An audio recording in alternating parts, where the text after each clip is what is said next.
नमस्कार सर्वांचं स्वागत आहे पालिका प्रशासन मध्ये। आता मी पनवेल महानगरपालिका क्षेत्रामध्ये खांदा कॉलनी या ठिकाणी उभा आहे।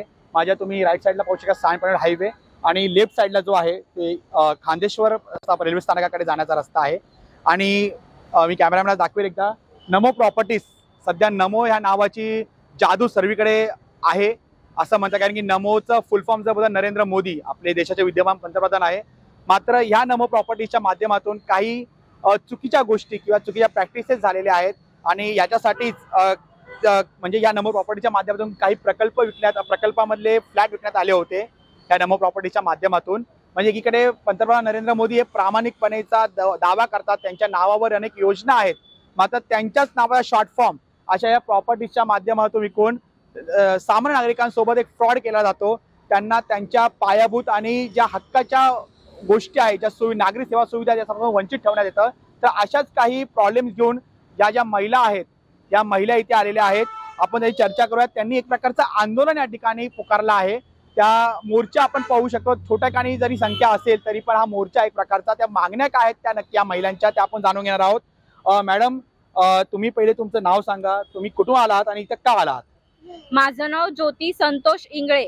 आम्ही ह्या नमो कडून प्रॉपर्टी घेतलेली, त्यांनी आम्हाला इतकं काय काय बोललं, हे सगळं भेटणार आहे, हे एवढं दिसतंय किती 19 आणि हे सगळं आमचं आहे, एवढी स्वप्न दाखवलेली।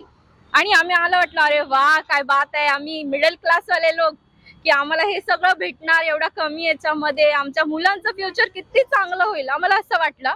पण आता इथे गेल्यावर आम्ही गेले 2-2.5 वर्ष राहायला गेलोय। आम्हाला म्हटलं म्युन्सिपाल्टीचं पाणी येणार आहे, मग नंतर ना म्हणाला की थोडा टाइम लागेल, मी बोरवेल मारून देतो, 1 वर्षाच्या आत भेटून जाईल, ठीक आहे म्हटलं, ऍडजस्ट केलं।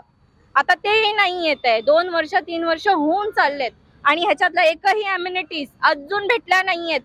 नुसतं म्युन्सिपाल्टीचं पाणी नाही देऊ शकत, मग कशाला बिल्डिंग बांधतायत? नका बांधू। जनतेला कशाला मूर्ख बनवतायत, त्यांना आयुष्यभरासाठी कर्जामध्ये कशाला ढकलतायत? मॅडम मला सांगा की हा जो प्रोजेक्ट आहे तो एक्झॅक्टली कुठे आहे आणि त्यावेळेस तुम्ही कोणत्या साली तुम्ही बुक केला होता आणि तुम्हाला पैसे कधी मिळाले? आम्ही कोरोनाच्या टाइम मध्ये बुक केलेला त्यावेळेस, आणि मग आम्हाला पोझिशन प्रोजेक्ट कुठे आहे? शेडूंग गावामध्ये, जॉय सिटी शेडूंग गाव आहे, भिंगार रोड, जॉय सिटी, आणि एकदा मात आहे।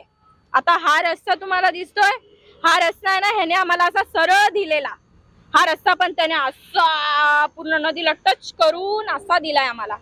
आम्ही पूर्ण असा मग फिरून जातो, तो रस्ता किती मोठा झालाय, हा रस्ता का नाही? आणि आता हा रस्ता पण जो असा केलेला आहे, तो आता इथे एक बिल्डिंग बांधतोय त्याला रस्ता दिलाय त्यांनी, मग आमचा हा रस्ता राहिलाय ना, आणि गेट इथं बांधलाय त्यांनी, मग आम्हाला इथे गेट बांधून द्यायचं ना, आमच्या मुलाच्या बाहेर गेल्यावर मोठे मोठे ट्रक येतात, टँकर येतात। आता इकडे ह्या बिल्डिंगचं काम चालू असल्यामुळे आमच्या मुलांच्या जीवाला धोका नाहीये, जंगलामध्ये नेऊन बांधलंय त्यांनी, हे सगळं करून देईन, सगळं करेन, यानेच बोललेला नमो प्रॉपर्टी वाला।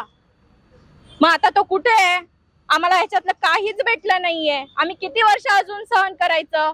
माणसांनी सुद्धा याच्या आधी किती ऍक्शन घेतल्या, त्यांना पोलीस स्टेशन मध्ये बसवून ठेवतात, काय नंतर त्यांना काय काय तरी करायला लावतात, मग तरी त्याच्यावर म्हणजे तुमच्या घरातले पुरुष लोक इकडे आले? झालेलं 3-4 वेळा मीटिंग झाल्या, परत त्या माणसांच्या सगळ्यांच्या साईन घेतल्या, बिल्डर्सने पण साईन केलेल्या की आम्ही थोड्या दिवसात आता 1-2 महिन्यात सगळं करून देणार आहे। गायब, परत गायब। आज मला सांगा, तुम्ही इथं आले एवढ्या महिला, तुमची एक्झॅक्टली मागणी काय आहे? आणि सर्वात महत्वाची गोष्ट म्हणजे तुम्ही कोणाकडून ही प्रॉपर्टी विकत घेतली? सध्याचे जे मॅनेजमेंट कोण आहे, सोसायटी रजिस्टर आहे का, तुम्हाला ओसी भेटलेली आहे का? आम्हाला ओसी अजून भेटली नाहीये। मॅडम, ओसी नसताना तुम्ही तिथं पैसे का घेतले? कारण की तो म्हणाला आम्ही देणार आहे आता 1 महिन्यात, तुम्ही या तरी या। त्याने आम्हाला गेल्या 1-1.5 वर्षापासून असंच ठेवलेलं की बनत आहे बनत आहे बनत आहे। मग आम्ही भाड्याने किती वर्ष राहणार सांगा? भाडंही भरा आणि परत इन्स्टॉलमेंट पण भरा, मुलांची शाळा बघा, काय काय करायचं? एक मिडल क्लास माणसाने कोण बघणार त्याच्याकडे?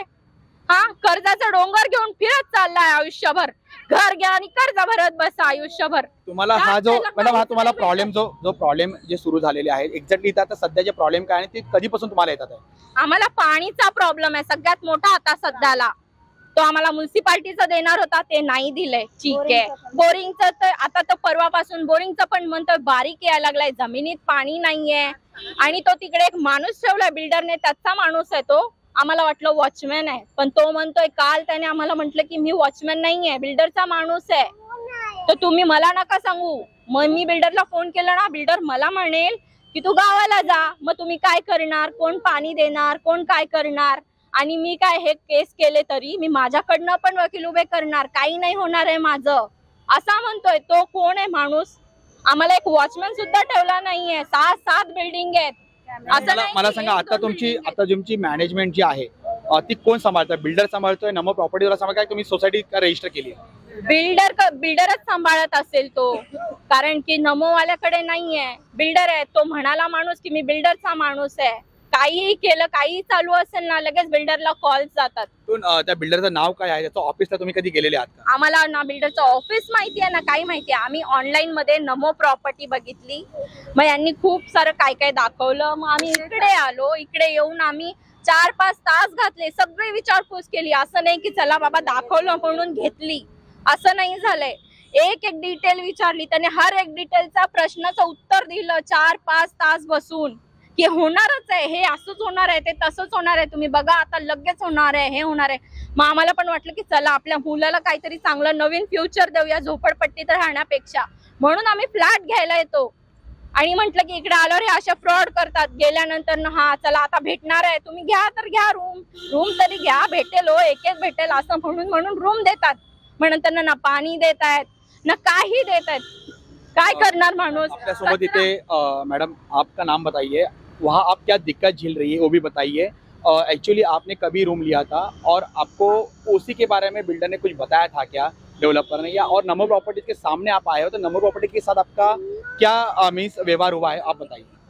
मेरा नाम पूनम शर्मा है और मैंने और मेरे हस्बैंड ने जॉय सिटी शेडुंग में रूम बुक किया था 2020 में और हम 2021 में रहने के लिए आए। उस वक्त हम नमो प्रॉपर्टीज़ के पास आए थे और उन्होंने हमें कहा था कि आपको सबसे बेस्ट रूम हम दे रहे हैं, सबसे बेस्ट बिल्डर की तरफ से हम आपको ये प्रॉपर्टीज़ बेच रहे हैं। हमें बिल्डर से कभी मिलवाया नहीं। प्रिंस डेवलपर, कल्पेश पटेल और हरिओम अग्निहोत्री, ये 3 लोगों के नाम से उन्होंने हमें रूम बेचा। इसके अलावा आज हम इतने सालों से तो प्रॉब्लम्स झेल ही रहे हैं। हमारे यहाँ पे कचरे की फैसिलिटी नहीं है, एसटीपी वर्क नहीं हुआ है, सारा जो चेंबर टॉयलेट का पानी वो हमारी बिल्डिंग के सामने आके इकट्ठा होता है, उसकी वजह से इतने सारे मच्छर हैं, इतनी सारी प्रॉब्लम्स हैं वहाँ पे। इसके अलावा अभी पिछले 3 दिन से हमें पानी भी नहीं मिल रहा है। वहाँ जो बिल्डर का बंदा वो हमें धमकी देता है कि अगर आप लोगों ने कुछ किया तो मैं ये पानी भी बंद कर दूंगा। अभी जो टैंकर मंगा रहे वो टैंकर भी नहीं देंगे, तो हम क्या करें? ना हमें कचरा प्रॉपरली जो डंप करना है वो नहीं हो रहा, बिल्डिंग के अंदर ही डंप किया जाता है, उसको वहीं जलाया जाता है, सुबह से लेकर रात तक, अगले दिन फिर वो रोज जलाया जा रहा है और उसकी वजह से इतना पॉल्यूशन हो रहा है, हम वहाँ पे वॉक भी नहीं कर पा रहे हैं। हर जगह कचरा ही कचरा, हर जगह धुआं, पॉल्यूशन है, पानी नहीं है, पानी के अंदर पत्थर आते हैं। हमारे पानी का जो लेवल है वो 480 है, उसका TDS 480, तो आप समझ सकते हो कितना गंदा पानी है वो। हम वो पानी से जीवन गुजार रहे हैं हमारा। तो अभी मुझे बताइए आपकी मांगे क्या है इस बिल्डर के पास या नमो प्रॉपर्टी के? अभी आप नमो प्रॉपर्टीज के सामने खड़े हो, तो आपकी एग्जैक्टली मांगे क्या है? हमने रूम नमो प्रॉपर्टीज वालों से लिया, हमें कभी भी बिल्डर से मिलाया नहीं गया, तो हम यहाँ इनके पास इसलिए आए हैं कि हमें आप प्लीज़ पानी दीजिए। हमसे जो वादे किए गए थे कि आपको पानी देंगे और आपको जो प्रॉपर कचरे का जो फैसिलिटी है वो करके देंगे, तो फिलहाल बहुत सारी चीज़ें हैं जो हमें चाहिए है, लेकिन जो मेन है आज के समय में जो सबसे बड़ी दिक्कत है वो है कचरे की और पानी की। हमें ये 2 चीज़ें चाहिए, कचरा प्रॉपरली डंप किया जाए और हमें रोज़ पानी दिया जाए। मॅडम मी तुमच्याकडे येईल, एकूण साधारणपणे त्या तुमच्या प्रोजेक्टमध्ये किती फॅमिली आता वास्तव्य करतात, राहतात, किती लोक आहेत एकूण, त्याविषयी काय माहिती? 100 पेक्षा तर जास्त आहेत आणि भाडोत्री वगैरे पण आहेत भरपूर। 200 फ्लॅट आहेत म्हणजे। तर आता एवढे जण ते पाणी वापरतात, सगळ्या जणांचं काय ना काय चालूच आहे। किती त्रास होत आहे, तर त्याच्याबद्दल काय करणार? आम्ही हेच विचारायला ह्याला सकाळपासून आलोय, आम्ही इकडे उभारलोय, लहान मुलं घेऊन आलोय आणि ह्यांच्याकडून बोलायला एकही जण नाहीये का? यांना व्हॅल्यू नाहीये, म्हणजे माणूस जोपर्यंत प्रॉपर्टी घेतोय तोपर्यंत 10 जण येऊन उभा राहतात। काय पाहिजे मॅडम? हे बघा हे भारी आहे, ते भारी आहे, बघा ही प्रोजेक्ट लय भारी आहे, ही भारी आहे, आणि आम्ही घेतो की हा बाबा आपल्या मुलांसाठी फ्युचरसाठी सिक्युअर करतो, कमिंग मध्ये भेटत आहे। आणि हे लोक म्हटल्यावर नंतर ना काय, जाऊ द्या आता नाही होणार, नंतर करतो, नंतर आणि फोन केल्यावर फोन सुद्धा उचलत नाही ते तुमचं। मॅडम ते लोकांनी तुम्ही सांगितलं मगाशी पोलिसांचा पण ते पोलिसांचा दबाव तंत्र वापरत आहे. इकडे तुमच्या घरातले जर पुरुष मंडळी जर आली त्यांच्यावर गुन्हे दाखल करण्याचा प्रयत्न असो किंवा त्याला पोलीस स्टेशनला बसवण्याचा प्रयत्न असो, असं काय होतंय. तर याच्या विरोधामध्ये तुम्ही न्यायालयात जाणार आहात का? याच्या विरोधात म्हणजे तुमच्या ज्या मागण्या आहेत त्यासाठी तुम्ही न्यायालयाची पायरी चढणार आहात का? मान्यता अगर तुम्ही हे सगळं करून दिलं शांतपणे, आमच्या मुलांना त्रास कमी व्हावा त्याच्यासाठी आम्ही प्रयत्न करतो, इथे धडपड करायला आलोय सकाळपासून, तर तुम्ही हे केलं तर आम्हाला काही करायची गरज नाही लागेल. पण अगर त्यांनी ऍक्शन घेतली नाही तर त्यांना रिॲक्शन साठी पण रेडी राहावं लागेल. आम्ही सगळेजण मिळून आपल्याकडे काही इथं पुरुष मंडळी सुद्धा आहे. पुरुष मंडळाला सांगेल, काही महिला जरी इथं आल्या असतील तरी पुरुष मंडळांचं म्हणणं आहे. थोडं पुढे या, मला सांगा एक्झॅक्ट तुम्ही महिला तरी तर खूप मोठ्या प्रमाणात आला, पुरुष मंडळी जरा कमी असतील, काही ते कामाला गेले असतील, महिला घरातलं काम बघतात.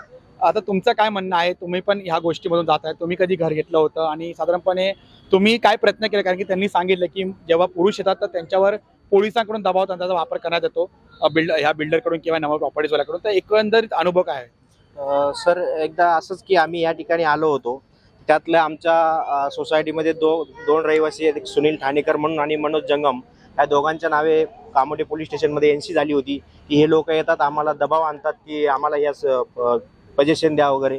त्यावेळेस आम्हाला पजेशन पण दिलं नव्हतं. नंतर आम्ही ते कसं तरी तो प्रश्न मिटवला. त्याच्यानंतर आम्ही वेळोवेळी त्यांना सांगितलं की आम्हाला पाणी द्या, MIDC जे पाईपलाईनचं पाणी ते पाणी द्या. त्यांनी आम्हाला लेखी पण दिलं होतं की आम्ही पाणी देऊ 1 महिन्यात 1.5 महिन्यात, पण ते पाणी अद्याप आम्हाला भेटलं नाही. दुसरी गोष्ट, आमच्याकडे CCTV नाहीत. आमच्या गाड्या रात्रीचं बेवारसपणे खाली असतात, ते कधी चोरीला गेलं तरी त्याचा कुठलाही पुरावा आम्हाला सापडणार नाही. हे सर्व बिल्डर म्हणजे देणार होता असं नंबर प्रॉपर्टी सांगितले. नंबर प्रॉपर्टीज सांगितलेलं फ्लॅट घेताना सर्व तुम्हाला अमेनिटीज मिळणार होते. हो, आम्हाला गार्डन मिळणार होतं, स्विमिंग पूल मिळणार होता, नाना नानी पार्क, हे सर्व अजून कुठलंही मिळालं नाही. आणि अतिशय म्हणजे कचऱ्याचा प्रश्न आहे. आम्ही ज्यावेळेस कचऱ्याचा प्रश्न विचारला तर कचऱ्यावाला सांगतो की आम्हाला पगार भेटला नाही, आम्ही येणार नाही कामाला. असे अनेक मोठ्या मोठ्या समस्या आम्हाला जाणवतात रोज. आणि सर्वात महत्त्वाची सध्याची अशी समस्या आहे की आम्ही रात्री कधीही कामावरून आल्यानंतर आम्हाला नळाला पाणी नसतं. आम्ही आंघोळ कशी करायची, आम्ही कपडे कसे धुवायचे. आमची महिला अक्षरशः रणकुंडीला आल्यात की आम्हाला भांडे घासायला पण पाणी नाही आहे. सर्वात मोठी पाण्याची समस्या आमच्या समोर सध्या आहे. बिल्डिंगच्या खाली मोठे मोठे विषारी साप फिरत असतात. आम्ही आमच्या लहान मुलांना खाली खेळायला सोडू शकत नाही, त्याची आम्हाला भीती वाटते. मग त्यांनी काहीच काळजी घेत नाही. ते साप इकडे तिकडे विषारी मोठे मोठे साप आहेत तिथे. तुमचं म्हणणं असे पेस्ट कंट्रोल करून द्यावं बिल्डरने, जेणेकरून ते साप हे होणार नाही. साप येऊ नयेत असे काहीतरी. आणि मेन म्हणजे बिल्डिंगला गेट नाहीये. जो रोड होता तो पण रोड दुसऱ्या बिल्डरला त्याने विकलेला आहे. मोठे मोठे ट्रक्स येत आहेत बिल्डिंग मध्ये. बाजूला स्मशानभूमी आहे, ते स्मशानभूमीचे बोर्ड आमच्या बिल्डिंगच्या साईडलाच आणून लावलेले आहे की ही जागा आमची आहे, इथे तुम्ही काय बांधू शकत नाही किंवा काय करू शकत नाही, असं सगळं खोटं बोलून त्यांनी आम्हाला फ्लॅट विकलेला आहे. नमो प्रॉपर्टीजनी खोटं बोलून आम्हाला फ्लॅट विकलेला आहे. ठेवलेला आहे. स्मशान पण लपवून त्याने ठेवले, पत्रे बित्रे सगळे. आम्ही जेव्हा पोझिशन बघायला गेलो तेव्हा आम्हाला वाटलं हॉल वगैरे बेडरूम वगैरे छान दिसतंय, आम्ही घेतले रूम. आणि ते जे स्मशान आहे बाजूला ते असं लपवून ठेवले, त्याने ब्ल्यू पत्रे लावून ठेवलेले, ते काय दाखवले नाही. स्मशान बघितलं तर आम्ही रूम बुक नाही करणार, बरोबर. हा, 3 रुपये स्क्वेअर फूटनं त्यांनी हे घेतलंय. कशाच्या बेतावर घेतलंय ते? आणि मेंटेनन्स दोन वर्षाचा मेंटेनन्स घेतलाय त्यांनी. कधी झाडू व्यवस्थित नाहीये तिथं, कधी पोछा तर नाहीच आहे, पण मेंटेनन्स कशाबद्दल घेतला आणि किती घेतलाय? 3 रुपये स्क्वेअर फूट. 3 रुपये स्क्वेअर फूट, 17,000 रुपये वर्षाचं. 2 वर्षाचं त्यांनी पैसे घेतलेले आहेत. काय बोलणार आता ह्याच्यावरती सांगा की? आज एवढे पैसे देऊन सुद्धा बिल्डरनी साधं गेटला नाव सुद्धा नाहीये सोसायटीचं. कोणी पाहुणे जरी आले किंवा कोणी आलं ना, किंवा आपण रिक्षाने जरी गेलं तरी तिथे सांगावं लागतं नाही इथे. लोक म्हणतात नाही इथे स्मशान आहे. म्हणजे आम्ही एवढ्यापर्यंत तर खालच्या पातळीतली माणसं आहेत का की आम्हाला आमच्या हक्काच्या गोष्टी पण भेटू शकत नाही का? तर अशा प्रकारे आपण ह्या जे रहिवासी आले होते नमो प्रॉपर्टीच्या समोर एक आंदोलन मोर्चा घेऊन मागण्या त्यांनी ठेवलेल्या आहे. जो काही नमो प्रॉपर्टीज आहे त्यांनी शेडूंगमध्ये एक जॉय सिटी म्हणून प्रोजेक्ट आहे, प्रिन्स बिल्डर मार्फत उभारला होता, तो त्यांनी विकलेला आहे, विक्री केलेला आहे. त्याच्यामुळे सर्वस्वी जे जबाबदार आहे ते नमो प्रॉपर्टीज आहे असं यांचं म्हणणं आहे. कारण की प्रोजेक्टमध्ये फ्लॅट घेताना या रहिवाशांना, नागरिकांना, सामान्य जनतेला जे काही प्रॉमिसेस ॲम्युनिटीज मिळण्याच्या बाबतीत नागरी सेवा सुविधा किंवा पायाभूत सुविधा ज्या आहेत, पाणी असेल, कचरा संकलन असेल, मल निसारण असेल किंवा अजून काही गार्डन्स आहे, नानामानी पार्क आहे, या सर्व गोष्टी आहेत त्या देण्याचा पूर्ण काही प्रॉमिस जे होतं ते ह्या नमो प्रॉपर्टीजने जे बिल्डरच्या माध्यमातून दिलेलं बिल्डरने सुद्धा त्या ज्या अम्युनिटीज आहेत त्या अम्युनिटीज पूर्ण करण्यासाठीचा प्रयत्न केला नाही तर दिसत आहे. त्याच्यामुळे आज जे आलेले महिला आहेत त्या पाण्यासाठी आपल्याला माहिती आहे तिसरं महायुद्ध भडकू शकतं आज सातत्याने सांगितलं जातं ग्लोबल वॉर्मिंगच्या माध्यमातून. तर पाणी आणि कचरा संकलन त्याच प्रकारे जे काय बेसिक सेवा सुविधा आहे पायाभूत सेवा सुविधा नागरी सेवा सुविधा त्या इथल्या रहिवाशांना प्राप्त करून घेण्यासाठी त्या नमो प्रॉपर्टीजकडे आले होते. परंतु नमो प्रॉपर्टीजकडे ह्याच्या अगोदरही ते आले मात्र त्यांना कोणत्याही प्रकारचा दिलासा मिळाला नाहीये. त्याच्यामुळे आज हे स्वतः इथं आले होते. सकाळी आम्ही जेव्हा इथं आलो तेव्हा पोलिसही इथे उभे होते तेव्हा पोलिसांकडून असा प्रयत्न होता की या महिलांना पोलीस स्टेशनला घेऊन जाण्याचा.